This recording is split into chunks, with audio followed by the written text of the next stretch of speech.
as long as that orange light is on, I think we're recording. So, today is May 22nd, 2013. We're at the home of Richard and Sandy Figley. 21st.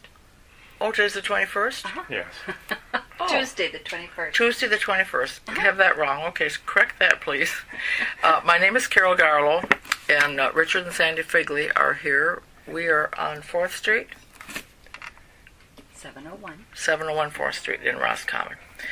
Okay, That's not I need to We're on the corner. Oh, I'm sorry. We're on the corner of 4th and Robinson, 701 Robinson Street. Oh, okay, that's the correct street number. I don't know where I live. Don't know where you live. Okay. First, I need you to make a statement that this recording will belong to the Roscommon Area Historical Society. This recording and information will be the property of the Roscommon Historical Society. Thank you very much. Okay, let's start with the first people in your family that came to Roscommon. You want to know how we got here, or just who they were? Well, both. Who they were and why they came. How we got here was my dad worked at the Fisher Body in Lansing. He was a plant protection officer, and there was a family that lived out on Old 144 by the name of Buttman. And the family lived up here. Mr. Buttman worked in Lansing, came up here on weekends, and he was telling my dad about this business that was for sale out east of town. And we went on a Friday night to Pinconning to go smelt tipping, and it turned so cold the smelt didn't run, so we spent the night and decided for something to do. The next day we would ride up to Roscommon to take a look at this business, which was just a country store and 3 overnight cabins. So we did, and we ended up buying it. It was my mom and dad and myself. So you were already an adult? I was 14. Oh, you were a kid, okay. Yeah, and that had to be early April, and they made a deal. The people that owned it, their name was Dunbar. It was called the Whistle Stop. No kidding. Your folks owned the Whistle Stop. Yeah. I didn't know that. Yeah, and it was a little different than it is now. There was no house there. There was the store, which was just the front of it, and then in the back was where we lived, and then we had these 3 overnight cabins. And we come up and we looked at it, and at that time you had to get to Roscommon coming up from Bay City. You had to come in through Keno because there was no M76. Okay, so what year was this? 1949. 49, okay. Yeah, and we came and they looked it over and they made a deal, and so within a week or two, my mom and I moved up here. My dad moved us up here, and he continued to work in Lansing, and we stayed in one of the cabins because the Dunbars couldn't get out right away. Mm-hmm. And so we sort of camped in one of the cabins until they moved out, and then we took over the store. My dad would come home on weekends, and then later that summer he got some things, like a pickup truck that he wanted, and a boat, and a wash machine, some stuff like that, and then give up his job in Lansing and came up, and we had outside facilities. And that never changed in the time we stayed there. We did finally get, that summer my grandpa came up and we dug a well pit and we got an electric pump, and I didn't have to pump water by hand all the time. Oh. And in those days out there, that was... Was it a log cabin? It was. Uh-huh. Yeah. The store and the little cabins were log? Yeah, all of it was. Had Mr. Dunbar built them? I'm not for sure on that, but I would think so, because I don't think it was all that old. Mm-hmm. And so that 144, then when people came up, like if they were going to go to Mackinac, did they come up Keno Road and come on that road? Was it I a would main suspect thoroughfare? they come up and come into Roscommon and got on 18 and went out to 127. Or Oh. they either went over. Now I don't know where if they could get over on. Being a kid, I didn't do any driving in those days, but I don't know if there was a way for them to get. Like up get to Chase West Bridge. Branch and then get over to 127, or if they went on north someplace and come over on 72. Well, I was trying to imagine in my mind what traffic came past there to stay at those cabins. Oh, it wasn't much. No, A lot of hunters. no, because it was most of the traffic come up 27, Right. and it come right through, Both lakes. yeah, Yeah. and went on north Well, to Grayling, and for the purpose of this, 144 is what is now M18. it's now M18. Yeah, So the whistle stop is near Maple Valley Road, is it? yeah, it's okay, about a half so- a mile west of Maple Valley Road, Okay, so between it's- Joyce Kilmer and Maple Valley Road. Okay. And that whistle stop was on the north side of the road. There wasn't a lot of, and the road at that time didn't, when you got down where Levine's is now, that wasn't there. That part of 144, Oh. you went around by Babcock's over to Keno, by Babcock's old farm over to Keno. Okay. Okay. And I don't know, I don't think F97 was there. The old 144 went down by the Scott Schoolhouse, by the South Branch Church, and Oh, okay. around and out and up, and then, So it was quite different than today. yeah, and then didn't go up to, To 72? no, 144, you could get up to 72 because El Dorado was up there, and there was a post office in El Dorado, but 144 turned off, just short of El Dorado, and went down. There's some of the Hartmans down there. That's where they lived. That was their family farm. And come into Luzerne from the south instead of from the east, or from the west, like you would nowadays on 72. Okay. Yeah. But there was a road up through there because we had kids. So when your parents bought that in 49, was 144 a blacktop? It was 144. No, it was dirt. It was still gravel. It was dirt when we moved to town. And my dad did different things. He So the first winter already, he's quit his job in Lansing. oh yeah, he quit his job in the summer. And come And up. were you the only child? No, I had a brother 10 years older than me who lived in Lansing. Oh, so you He- were just He you never and your did. folks. He never did move Right. up here. He was married then, and yeah, just the three of us. And then Dad tried working in the woods. That wasn't no good, and he eventually got a little painting business started with a guy that lived out by Higgins Lake by Evergreen Park. Him and his wife. His name was Clem Allen, and they painted all around the lake. Clemel?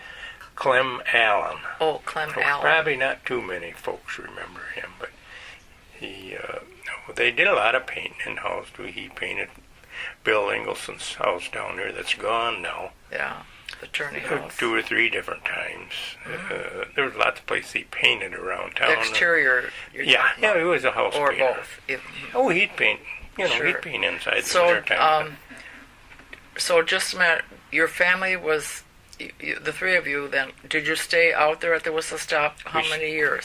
We stayed out there, and I could be wrong on this, but I think we came to town in the spring of 1951. We were there a little over 2 years. So you were 2 winters probably. Yeah, right. Okay, let's get your mother and dad's names. Her name on her birth certificate would have read Orpha Lodima. Lodima is her last name. Lodima? That's her middle name. Oh, That was her middle name. I'm sorry. What's her last name? What was her maiden name? Her maiden name was Burrett. Orpha Lodima Burrett. Burrett? Right. Or was it ITT? No, I think it wasn't. I think it was ETT. And your dad's name? And my dad's name was just Dole Figley. He had no middle name. Okay. And Where were they from? my dad was from Indiana, and my mom was from like Bellevue, Oh, by down Detroit. around Charlotte and Olivet, Oh, down in okay. down in that She was the country, Michigan girl. Springport. Yeah, yeah, and they met in Lansing I don't remember how exactly. Just prior to the Depression, because my brother was born in 25. Okay, and you were born in 35. 35, right. Yeah, no. So the war, when the time you came up here was after the war. Yeah. But your dad gave up a good job, it sounds like, to do Yeah, this. he did, but he just wanted out of the city. He'd had enough of it, I guess, and he eventually, after we came to town, we lived in the first place we lived in, I guess, when we came to town was where the Congregational Church parking lot is. The house is gone next. The hospice house is right next door to it. Oh, okay. And there's a parking The one lot. right on Main Street, Right. the parsonage. Yeah, right, exactly. There was a little house between There was a big the- house set there, and we rented half of it. Oh, It was a temporary arrangement, but it was something they come up with. And as it happened, we lived in half of it, and they were going to make an apartment out of the other half, but there was no bathroom in that side of the house. I was 15 working for a plumber, and his name was Westfall. oh, And whoever owned the house, I can't remember who that was, contracted him to make a bathroom out of a big closet in that house.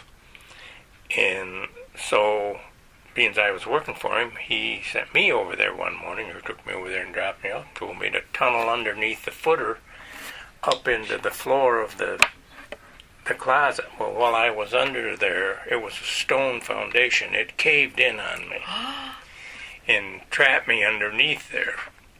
And as it happened, I had enough air to holler, and as it happened, our kitchen window was right there, and my mom was just coming out in the kitchen to do something and heard me holler, and she run out there and seen my feet sticking out in that hole. She screamed, and the lady next door came out wow. and run across the street. The Roscommon manufacturers, some Watermans, and some of them guys came over, and a couple of them got down in the hole and got a chain around it, and they run a piece of bar stock steel through a window that was up there, and a bunch of them got onto the end of that and lifted it, and they dug underneath me till I dropped down. They could skid me out of there.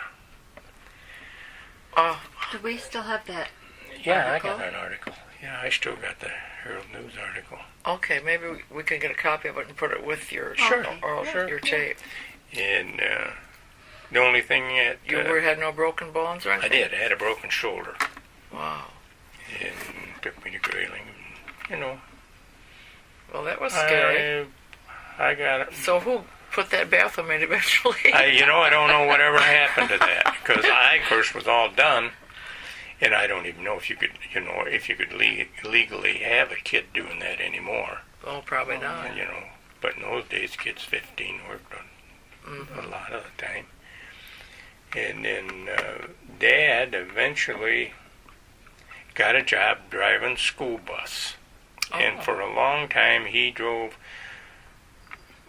school bus after I was out of high school. And he'd drive players' buses to ball games and stuff he liked. Sure. And my mom and him went on. I'm going to say only one, but they may have met one once drove on as chaperones on the senior trip, and he drove one of the buses. Oh, sure. And they went Washington, D.C. They went, kind of thing? Niagara Falls and Washington, D.C. and Wow.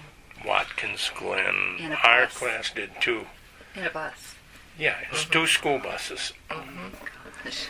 We loaded the classes would designate guys would take the job of getting up on top of the school bus every morning and packing all the suitcases and tying them down up there, and then when we got the motels at night, you'd get up there and throw them all down, That was, Good memories, huh? Oh yeah, that was So great. when you came here in 49, you were in the 9th grade or 8th grade? I was in the 8th grade. I finished the grade. 8th grade, yeah. Finished Oh, up that spring. yeah, the let's end see, of it. that would have been maybe 6 weeks of school, Yeah. something like that. And then Dad drove drove school bus. He was still driving school bus when I got out of the Navy in 1924, or 1959 I got out of the Navy. And he took a star mail route. Oh. He bid on it. I come up for bid, and I can't remember the old guy that had that before my dad got it, but he'd had a long time. It went from here to Luzerne and Mile, and then up to McKinley, and back through up by the Zamoski Road back to Luzerne, and then back to Roscommon with a side trip through South Branch Township by the old South Branch Town Hall, Meads and Royce's, and all down Pioneer delivering Road. mail, but when he went to all those cities, he was just taking the mail to the city, to the village. He was peddling boxes on the way up there. Oh, he was. Oh, yeah, that was rural delivery. Yep. It was a star route. He had the What route. does that mean, star route? Well, it was like he went out and Oh, I see, all different points like a yeah, star. but his went out 18, which is 18 now, over by where Kirtland is, and then north up to right on up through El Dorado. The post office was gone there then, out to 72, and then from there, from the time he hit 72 up 18 to Luzerne, there was no more boxes. Then he went in there and he took the mail for Luzerne, the bulk mail. Right. He'd go in and sort the postmaster was a lady, and sort the mail there for his run from there to Mile. Oh my gosh. Then he'd peddle mail all the way up to Mile by the Lost Creek Sky Ranch and right up 72 into Mile, run in there, sort mail for McKinley, go up one side of the river and down the other, up clear to McKinley and back. Then he had more mail sorted from there back to Luzerne. And once he got to Luzerne, he didn't have another box until he got on Hall Road. Where the South Branch Town Hall is. Oh, okay. So that I think the first active people that we come in on old 144 too. We didn't come back 72 to new 144. We took old 144 and had some boxes there. I think we peddled those on the way up. How many miles do you think that was? About 140. Every day he did that. 6 days a week. And that was after the bus driving job. Yep.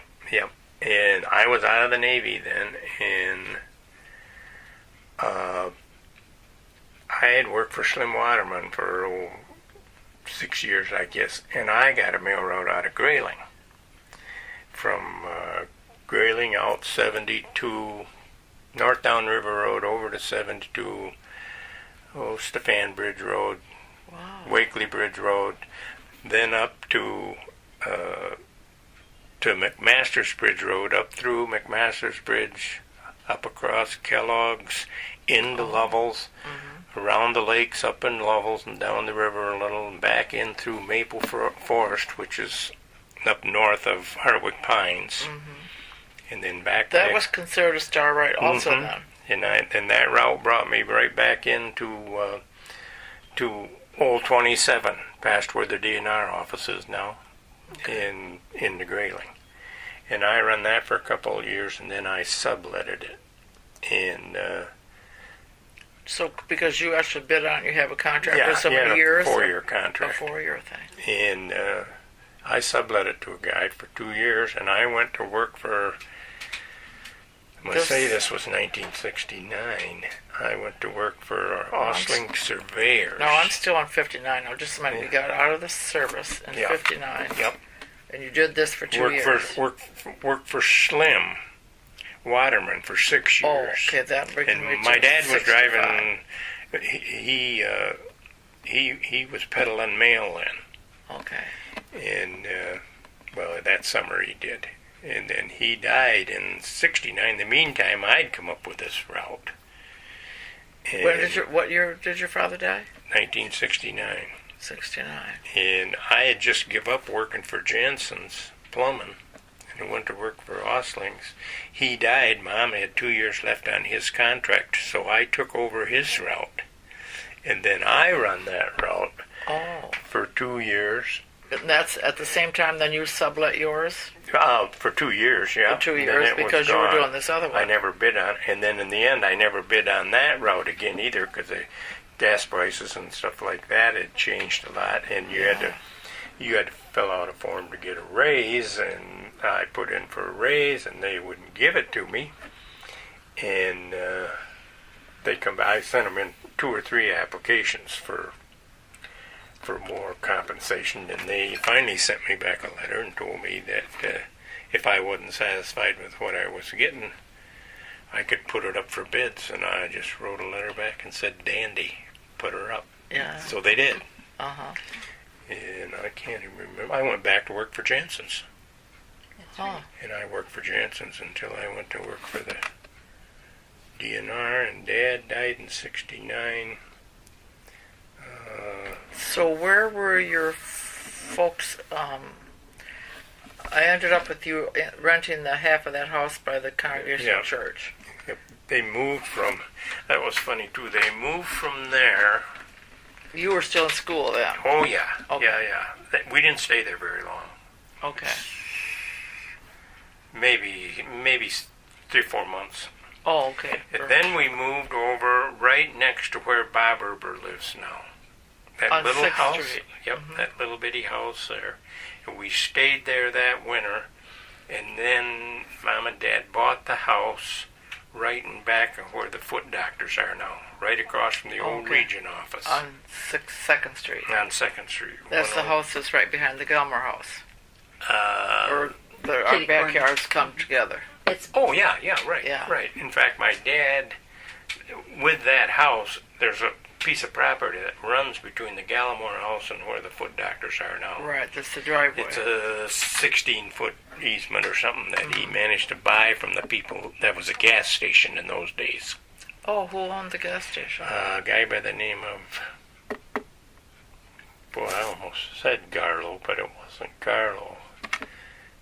It's real close to that. not Gilman. Hmm? Not Gilman.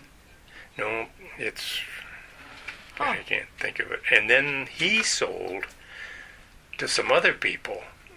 Their name was McRoberts. And they Stole the business, the gas station? The gas Was station, sold. yeah. And they took one end of it and made like a teen center out of it with the pool tables and. Oh. But that didn't work. Didn't go very good there, and I don't know whatever. So your folks lived in that house then until they passed? They lived in that house until, well, Dad died there. In fact, I found him. I think it was October. It was early October 9th, I think. And it was the second day of duck season, and I went over to get him up to go duck hunting. He was dead in bed. Oh, That- really? Would that have been 68 or 9? 69, I Oh, okay. believe. Because I was thinking when we came in 69 that he was already passed. Or maybe, This would have been October of. I know, but we came in July. I'm pretty sure that's when it is. Okay. I just remembered. Yeah, I could be wrong, but I So think your it was- mother stayed in that house She then? stayed in that house till, oh Lord, she died in 93, so she Yeah. she moved Oh. out, I think in 92, Mm-hmm. and then she died in the nursing home up here. Mm-hmm. She Are was, both your parents buried here? yeah. In fact, we have the lot right next to them. You'll all be together. Yeah. Yep, we bought it from Mrs. Ostling. Yes. Kenny Ostling. Mary Jane. Mary Jane. Yeah, she was real good about it. Is your brother, so your brother never lived here. Is he still No. alive? No, he died a year after my dad. Oh, really? Mhm. He was a young man. Yeah, he was 45, I think. Oh, my gosh. Yeah, he had, well, it's some kind of a heart problem. Mm-hmm. But he never moved up here. And his wife has died, 2 or 3 years ago.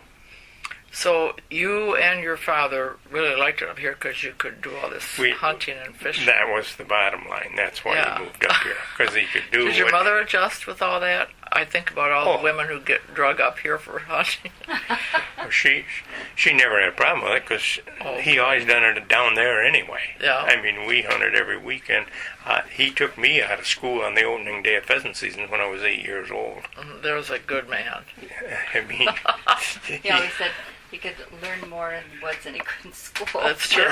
It's true. And so I always went on the, Was your brother a hunter also? Oh yeah. The whole, pretty much all my dad's brothers were. I want to just ask one little question about the whistle stop.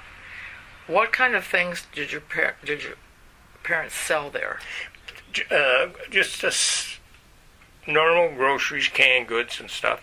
Not a whole bunch of them. They didn't, and I'll also tell you the reason they got out of there was we didn't have a cooler of any kind. Just a refrigerator was all there was. Mm-hmm. So you couldn't store a whole lot of like cold meats and stuff like that, And it was a dry township. South Branch. It's a South Branch Township. Mm-hmm. And so, if my dad could have got a takeout license, a beer and wine takeout license, he would have probably put a cooler in. But he said without it, you'd never pay for the cooler. So. And Sid Dyer was the. Well, I wasn't going to mention any names, but yeah, Sid Dyer was the township supervisor, and it was always dry when Sid was there. And then when I think the next supervisor was Wilson Hartman, and quick as Wilson took over, well, then there was some. They changed that, huh? That's a local control thing. Yeah, it was. Because I never thought about that. I think. Township. Well, Jack's place for one. Mm-hmm. I think that's still South Branch Township. Sure. And I think that the little grocery store and then the bar right next door, right on the corner of Wakely Bridge Road and 72, used to be called Larry and Jones, and then I don't know what the bar was called, but I think those could be in South Branch Township. I'm not sure. And there was another store out there over by Sherman Bridge. Grandpa and Grandma Babcock had a little country store over there. It never made it. I mean, it finally. Where did your parents purchase their supplies for the store? Well, there was distributors stop by. We went to my dad and I. We didn't have any gas pumps. So my dad and I, he made a deal with some people out of West Branch. I think their name was Reimer, and they were City Service. Remember that brand of gas? Mm-hmm. That's what they had, and they were willing to come up here. And so we went, I believe, to Mount Pleasant and got a tank and loaded it in the back of a pickup truck. It must have been about a 1,000-gallon tank, I would say, because it stuck out the back a ways. And we come up and dug a hole and buried that thing, and then they came and poured an island around it, to set the pumps on. Mm-hmm. And I'm not sure if I think we only had one pump. And then we had an ice house, and there was a guy, just like these guys that deliver ice to Glenn's, came and block ice and bagged ice. Mm-hmm. And basically for groceries, like, my dad, he was pretty good at that. He would make trips to Bay City, like especially in the late summer, whenever they're harvesting everything, and he'd buy bushels of tomatoes and stuff like that, potatoes, And we had guys that came that you could buy like lunch meats. Mm-hmm. It was a lunch meat truck. We're going to right that way, or either coming in that way, so they gladly stopped. So they sold, kept them big, long, round rolls of big bologna, and then my dad would buy a jar of pickled bologna from them every once in a while. And then when that was gone, he would just buy the ring bologna and pickle it himself. Oh, sure. And after he got a couple of jars, he had one pickling it, and he was one in business. Yeah, and the same with. He was evidently quite. He was person who was looking for a deal, and and he found it, and he'd always make good Yeah, of it. he would, something that you never even see hardly anymore was salt pork. And that you didn't have to refrigerate. And he'd buy that stuff, and my mom would put it in a cake tin Oh. and set it right on the counter and put a piece of wax paper over it. And then guys would come. A lot of them guys that had families that lived in the woods, they'd buy that and a bag of beans, and that was How pretty. about Porter Royce? He bought. Them were peanuts. Oh, I was thinking that Porter used to do the.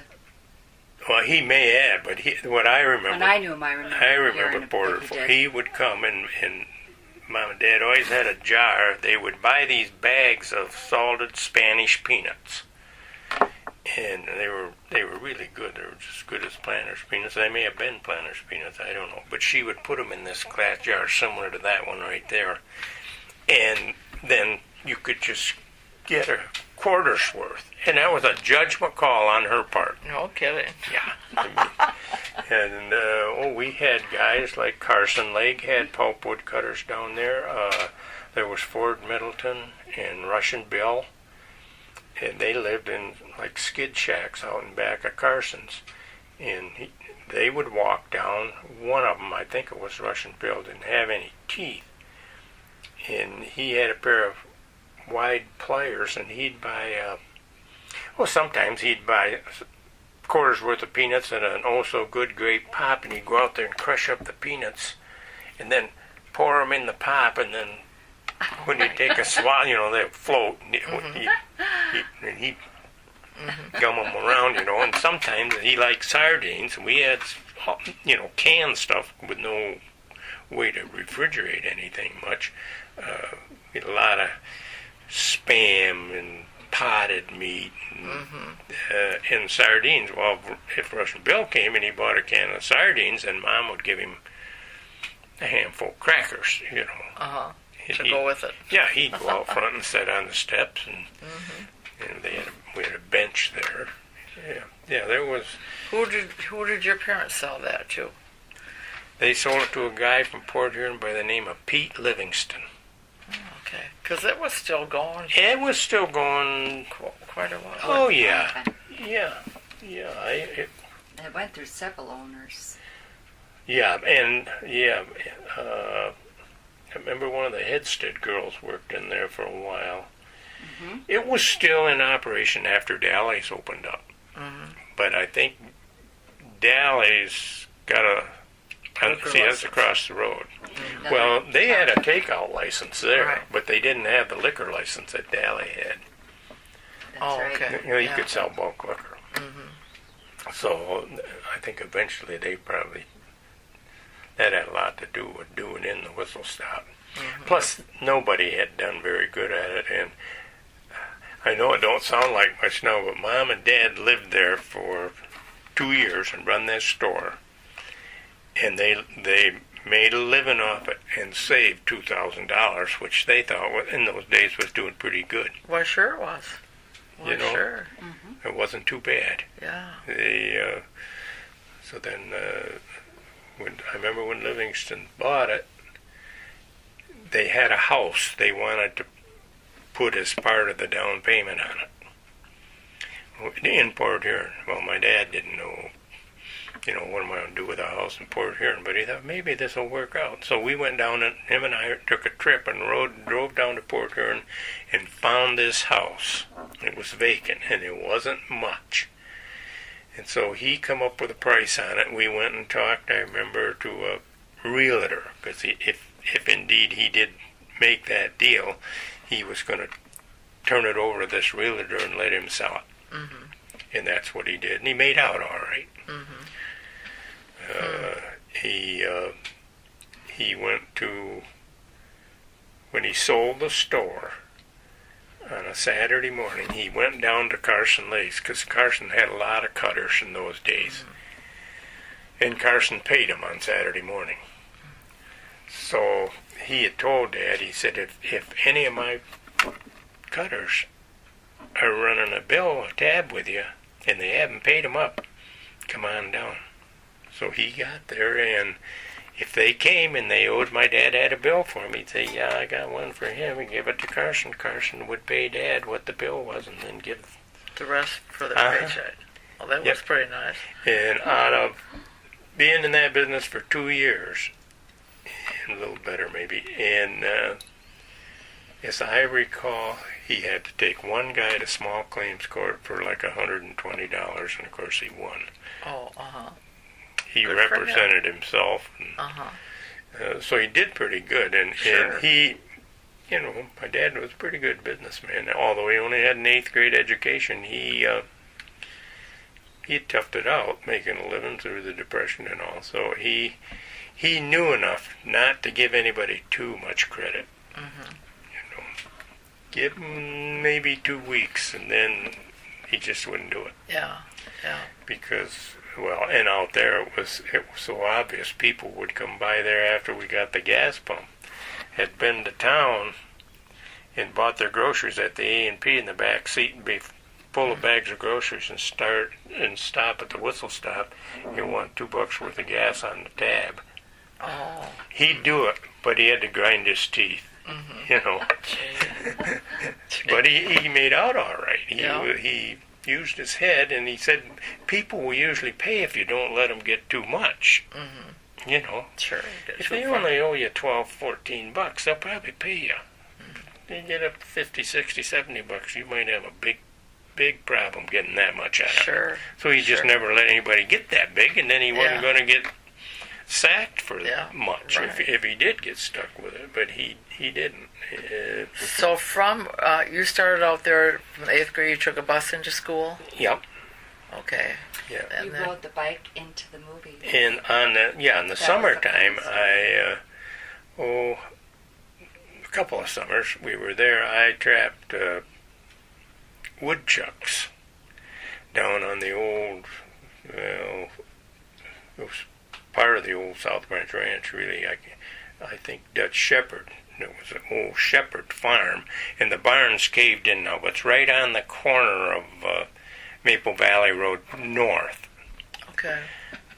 Just down the road is that petting zoo or whatever they got there. But there was an big old barn there, and there was lots of woodchucks. So I'd trap these woodchucks and skin them, and of course in the summertime you get them skinned and nail them on a board, and they'll dry, and you set them out in the sun, they just dry right up quick. Well, when I'd get, I'd put salt on them, set them in the sun, and when they got dried good, then I'd say when I got say 4 of them, I'd hop on my bike and ride to town.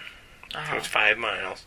Go over to Jack Schweiger's, and he'd give me 50 cents a piece for those. For the hides. For the hides. What did you do with the bodies? Throw them away. Oh, and, okay. Yeah, and Mrs. The wild Schweiger animals have to eat too. She tied flies with them. Oh, really? That's why he bought them. Yeah. Oh. Yeah. And I don't know, was the fly shop here when you came here? We came in '68. It was just Must have been just right. Almost to the end. Yeah, it was almost to the end. I do remember it. Yeah, she tied all the flies, and Jack did all the hard baits like spoons and ice fishing spoons and Russian hooks and stuff. And he did all the leaders.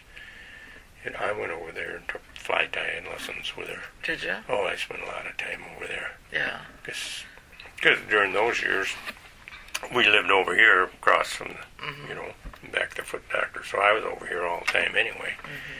And so I still got my voice that I bought from Mrs. Swigert.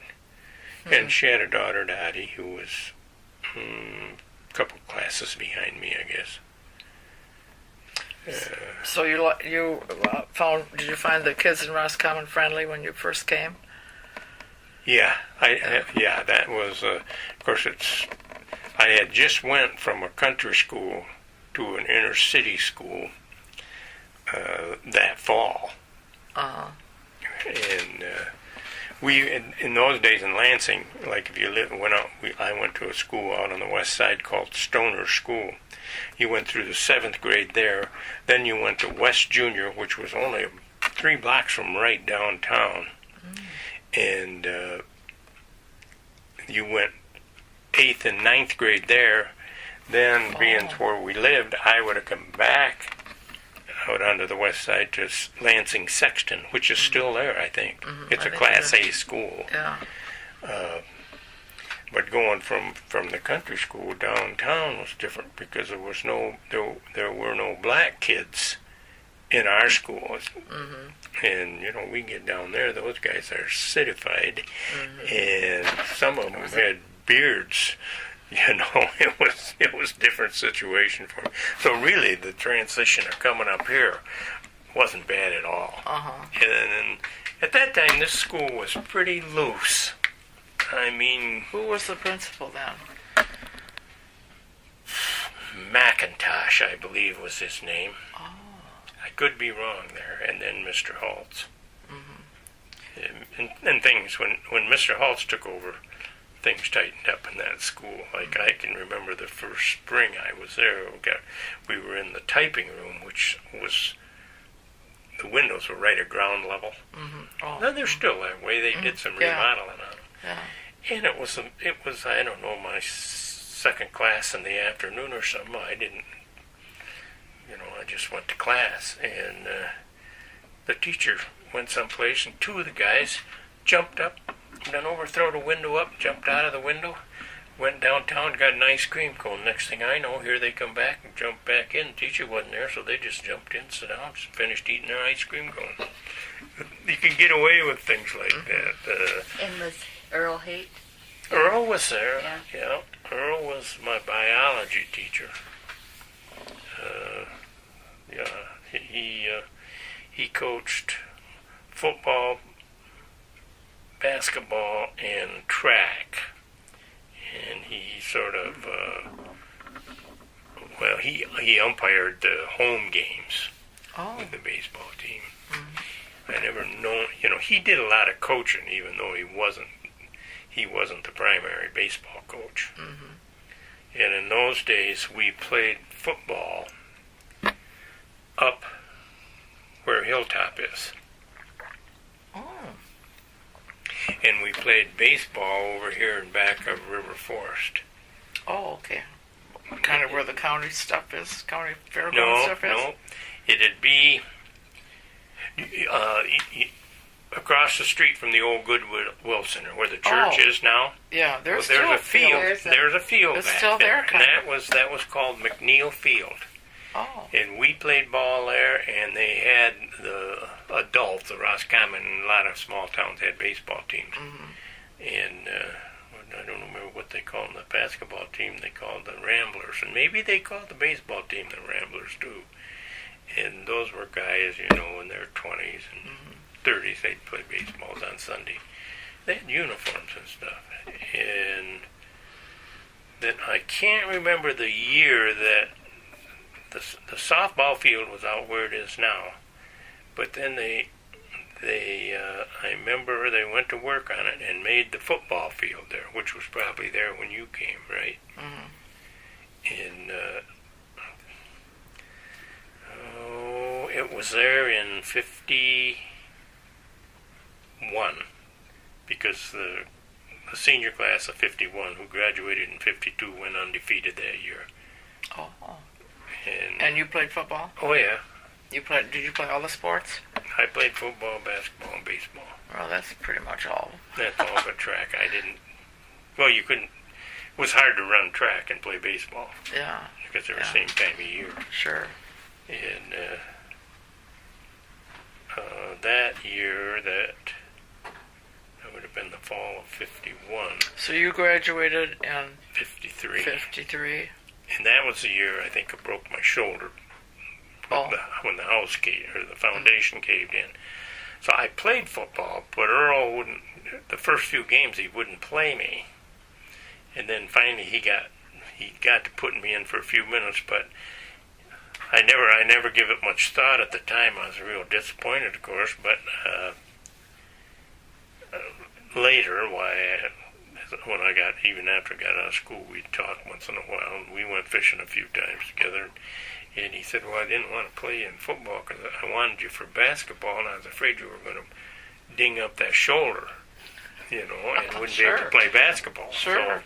Sure. So You're that's thinking ahead. that's the way that went. Yeah. And that football team was, well, that was as good as the team they had. No, the only guy, well, when Mr. Weed's son was playing, and Davy Pratt, and they played down in, I think the last game they played that year may have been down in Clare or Farwell, one of those towns down there. That was a good team. But that team of the class of '52, that was a great football team. Jim Myers and Tom DeWitt, Dale Blumenshine. What was the last one? Blumenshine. Blumenshine. They lived out on Pioneer Road. Elmer. There was Elmer and Eldon and Dale and Betty and Mrs. Blumenshine, and they were the well-drillers. They were what girls? Well-drillers. Girls. Yeah. Mr. Blumenshine, and Eldon was out of school by the time I got here, and then Dale and worked on weekends with What do you mean by well? What do you mean by well girls? They come to your house and drill you a well. Oh, they had a well business. Okay. Yeah.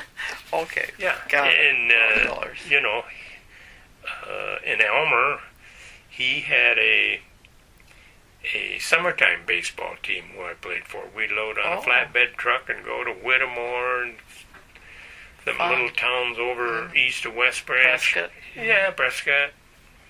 Yeah, play baseball. Great. Yeah. Dale was an outstanding baseball player.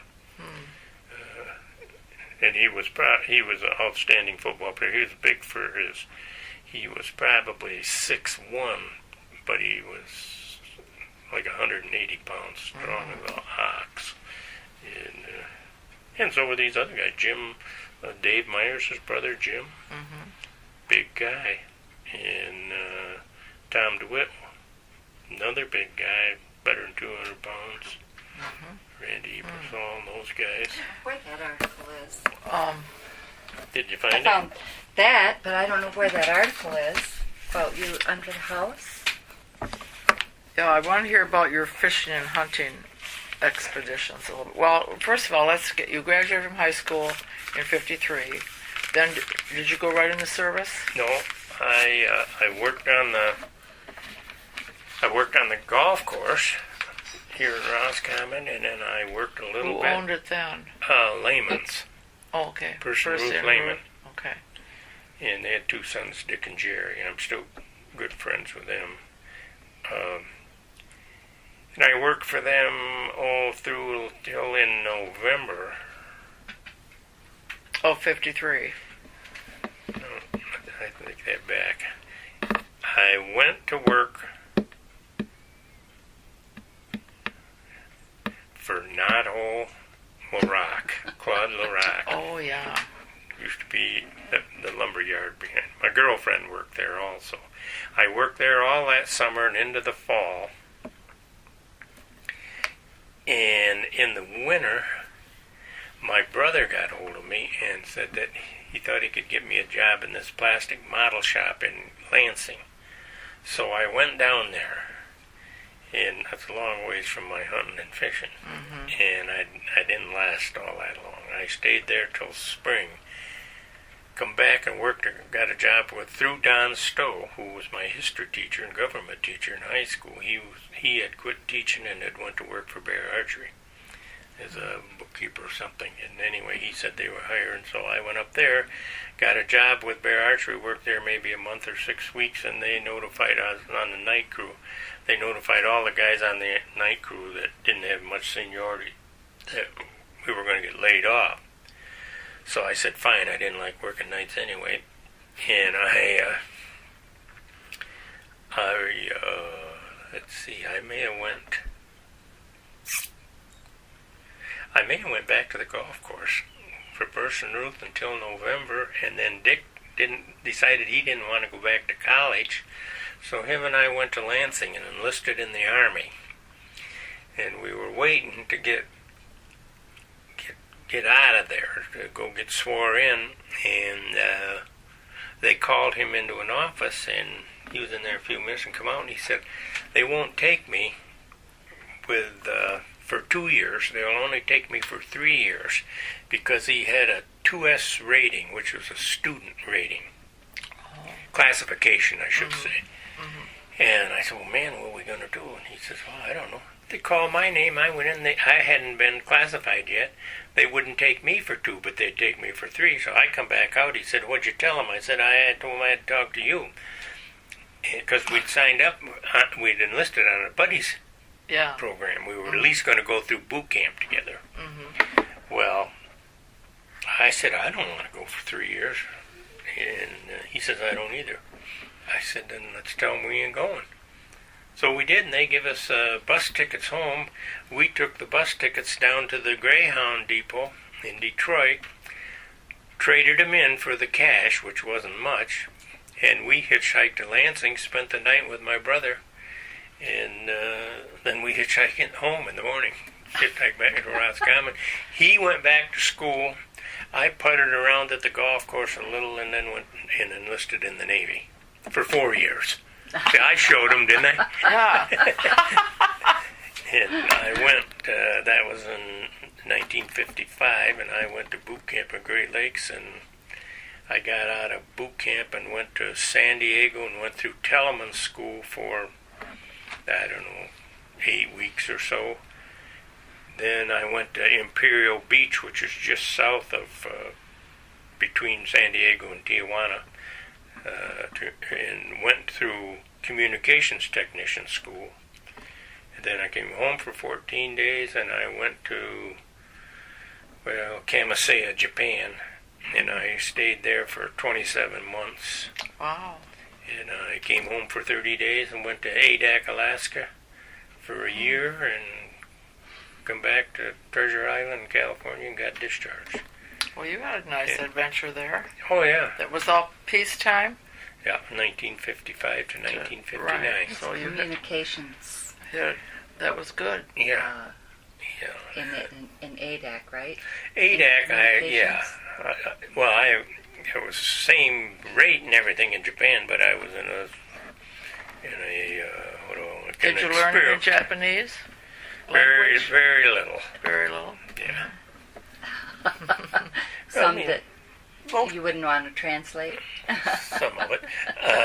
But most of those Japanese people by that point in time that you would come in contact with could speak pretty good English. Most of them, because we had Japanese cooks. As far as cleaning up our barracks and stuff. Was it considered still part of the? Was it still part of the occupation? You know, Or what? I'm not sure if they looked at it that way. I know that we had Japanese working on our base, but those were good jobs for them. The only time they'd get nervous there is some of us, depending on what our rank was and how long we'd been there, had to serve on what they called, I think it was NEGDF platoon, Naval Emergency Ground Defense Force. And on May Day, which is a communist holiday, we would have to march, two of us together, patrol the fences. They were big high wire fences, and it was a communication station. And if you weren't on watch doing your job, which was underground in a tunnel, you had to, during that day or two before and day or two after, they did some demonstrating and things like that, but it was never a big deal. But they always wanted you out there, and they had so many guys they picked, and you served so long, and then when you got enough time in there, and usually they'd let you go and get and they issued you a rifle and all that, although you didn't take it with you to the barracks. You left it at the armory, but if you got duty, you had to go down there and check your rifle out. They'd give you some ammo to carry around with you, and you go parade up and down the fence for 4 hours. So your service time was a good experience for you. Oh, you yeah. felt, And you still came back to Roscommon. Came back to Roscommon, went to work for Slim Waterman. I got out in I need to hear a little more about the hunting and the fishing. Well, I think I hunted my first year. I turned 15 in September. I hunted that year. I can't remember. I seen lots of deer, but I don't think that was the first deer. I guess I killed was probably. I think the following year was the first time they ever had a doe season in the state of Michigan. Oh, really? I don't know if you familiar with. Yeah, so it was 50. I think it was either 50 or 51. Mm-hmm. And when the season was over, the first 3 days of December, you could shoot anything. Oh. Anybody, you know.